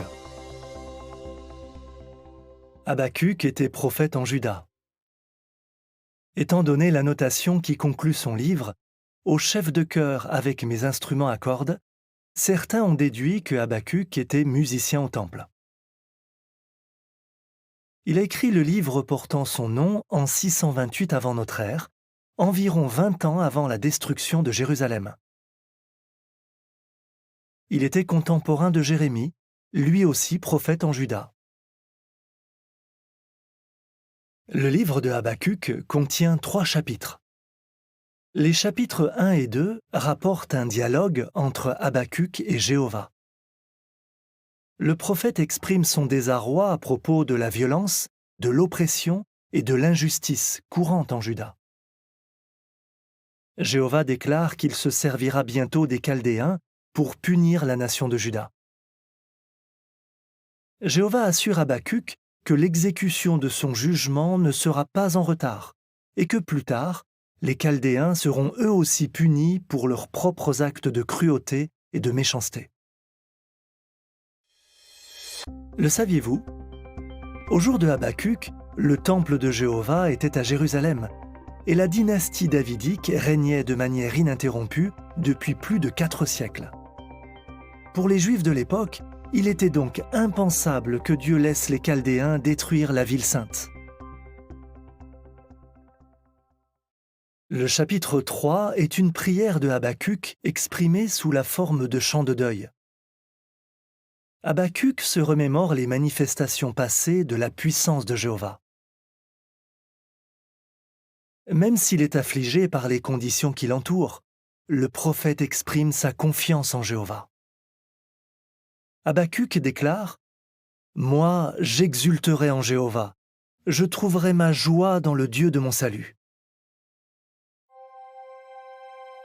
Au cours de votre lecture de Habacuc, notez que Jéhovah n'est pas indifférent aux souffrances de ses serviteurs, que notre confiance dans le salut de Jéhovah nous aide à endurer avec joie, et que l'exécution de ses jugements au moyen de son royaume ne sera pas en retard.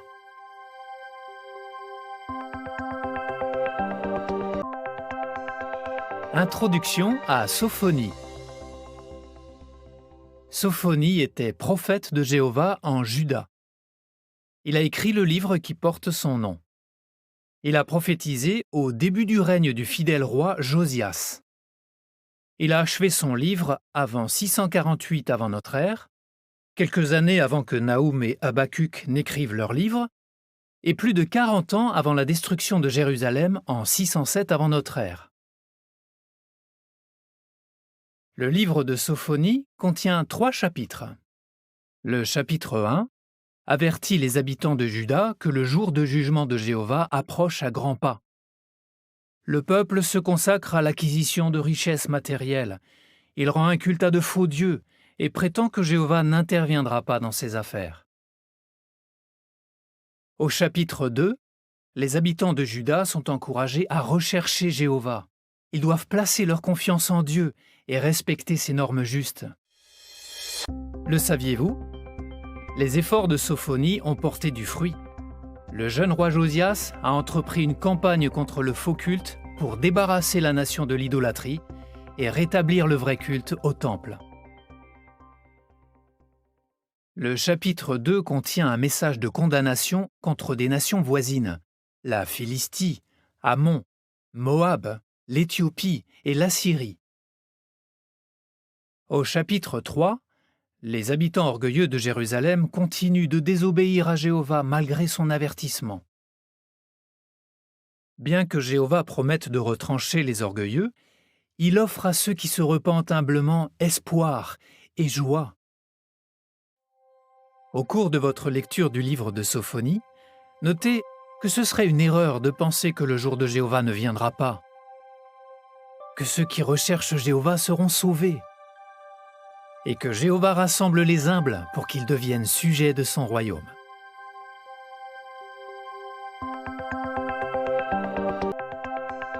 Introduction à Agé. Agé est probablement né à Babylone. En 537 avant notre ère, avec un reste de la nation juive, il a fait le voyage jusqu'à Jérusalem où il a plus tard été prophète. Agé a achevé son livre en 520 avant notre ère. Mais pourquoi Jéhovah lui a-t-il demandé de prophétiser? En 536 avant notre ère, les Juifs ont posé les fondations du nouveau temple à Jérusalem. Malheureusement, ce travail s'est arrêté pendant de nombreuses années à cause de l'opposition des ennemis et de l'indifférence des Juifs. En 520 avant notre ère, Jéhovah a envoyé Agé ranimer le zèle des Juifs pour qu'ils reprennent la construction du temple. Le temple a finalement été achevé en 515 avant notre ère. Le saviez-vous? Dans les 38 versets qui composent les chapitres 1 et 2, Agé utilise le nom Jéhovah 35 fois, 14 fois dans l'expression « Jéhovah des armées ». Les 2 chapitres du livre d'Agé contiennent 4 messages inspirés. Dans le chapitre 1, le premier message est adressé à ceux qui recherchent avant tout leurs propres intérêts, alors que la maison de Jéhovah est en ruine. Le gouverneur Zorobabel, le grand prêtre Josué et le reste du peuple réagissent favorablement et se remettent à construire le temple 23 jours seulement après qu'Agé a commencé à prophétiser. Au chapitre 2, Agé prononce le 2e message inspiré. Jéhovah promet d'ébranler les nations et de faire en sorte que leurs choses précieuses entrent dans sa maison. Et il promet de remplir sa maison de gloire. Plus tard, Agé adresse le 3e message inspiré aux prêtres. Il leur explique que le fait d'avoir négligé le culte pur a rendu la nation impure aux yeux de Dieu. Puis Agé proclame le quatrième message. De nouveau, Jéhovah parle d'ébranler le ciel et la terre, mais cette fois-ci, cela signifie que les royaumes humains seront complètement détruits. Des siècles plus tard, l'apôtre Paul a cité les paroles d'Agé pour montrer que le royaume de Dieu confié à Jésus-Christ ne sera jamais ébranlé. Au cours de votre lecture d'Agé, notez que les choses spirituelles doivent passer avant les objectifs personnels, qu'un culte formaliste ne plaît pas à Jéhovah, et que le royaume de Dieu confié à Jésus-Christ ne sera jamais ébranlé.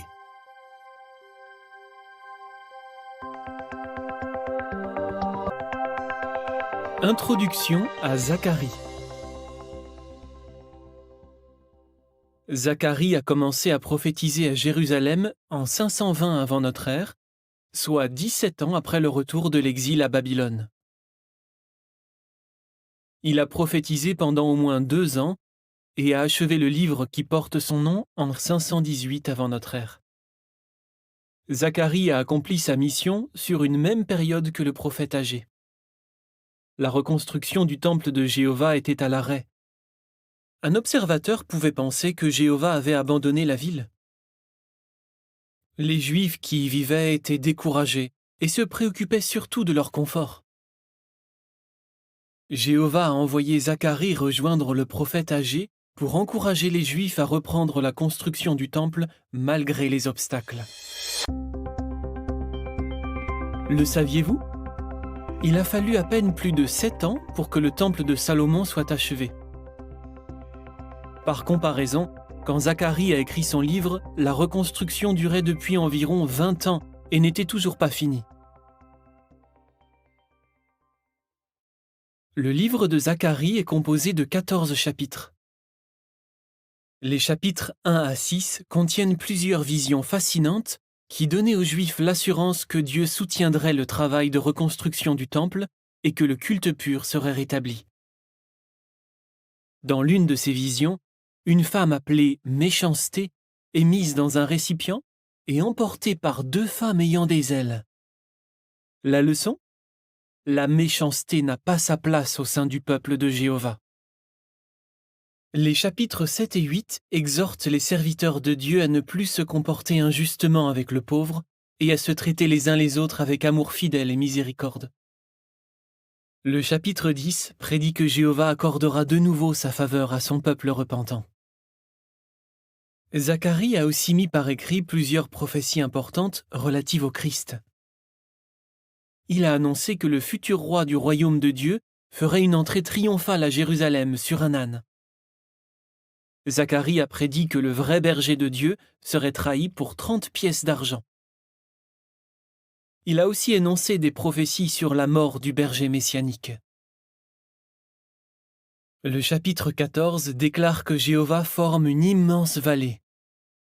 Cette vallée sert à protéger les serviteurs de Dieu et permet au vrai culte de triompher.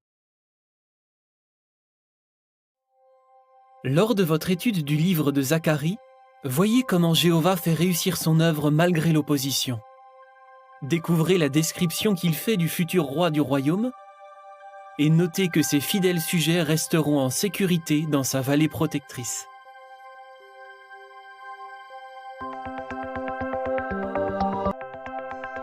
Introduction à Malachie. Le prophète Malachie a écrit son livre à Jérusalem après le retour des Juifs de Babylone. Il a été un porte-parole de Jéhovah courageux. Malachie a fini d'écrire sa prophétie quelque temps après 443 avant notre ère, plusieurs décennies après qu'Agé et Zacharie ont écrit leur livre, mais à la même époque où Néhémie a rédigé son livre.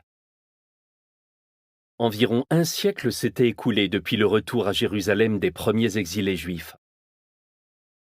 Le temple avait été reconstruit et la reconstruction des murailles de Jérusalem était terminée, mais la nation avait encore besoin d'une aide spirituelle.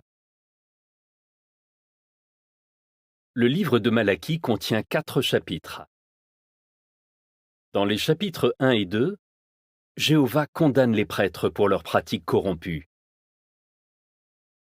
Jéhovah leur demande des comptes parce qu'ils offrent en sacrifice des animaux sans valeur. Les prêtres négligent leur responsabilité d'enseigner ceux qui divorcent injustement de leurs femmes et qui se remarient avec des femmes de nations païennes, chose que Jéhovah déteste. Le chapitre 3 indique qu'il y aurait un précurseur du Messie. Le Messie, ou messager de l'Alliance, viendrait au temple pour le purifier. C'est ce que Jésus a fait quand il a chassé les marchands avides hors du temple. Le saviez-vous? Malachie parle du prophète Élie. Mais Élie était mort depuis longtemps quand Malachie a écrit sa prophétie. Jésus a révélé que Jean le baptiseur était cet Élie annoncé par Malachie. Dans le chapitre 4, Malachie mentionne de façon prophétique le soleil de la justice, ce qui annonce le rôle qu'aura Jésus en tant que sauveur de l'humanité. Au cours de votre lecture du livre de Malachie, notez que Jéhovah s'attend à ce que nous lui donnions le meilleur de nous-mêmes, qu'il déteste les divorces injustes, et que le messager de l'Alliance, le roi du royaume de Dieu qui avait été annoncé, soutient le vrai culte.